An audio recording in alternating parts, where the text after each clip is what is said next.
Witam Was serdecznie w Pozytywnej Kuchni. W tym sezonie przygotowałam już bardzo dużo propozycji dań z udziałem szparagów, ale zapomniałam o najważniejszym, o makaronie ze szparagami. Dziś zapraszam Was do jego wypróbowania. Będzie ze świeżutkim koperkiem i prażowymi orzechami piniowymi.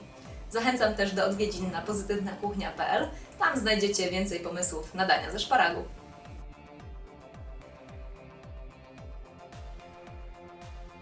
Makaron gotuję we wrzącej wodzie al dente, czyli lekko twardy.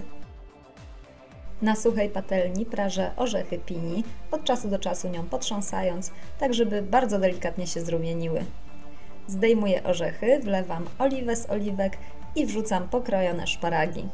Smażę na niewielkim ogniu z dodatkiem czosnku przeciśniętego przez praskę przez około 5 minut, tak żeby całość zmiękła.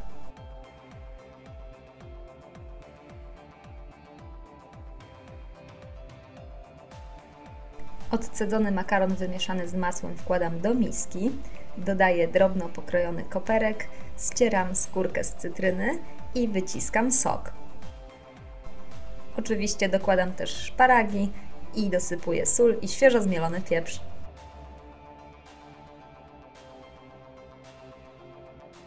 Dokładnie mieszam całość, przekładam na talerze i posypuję prażonymi orzechami pini.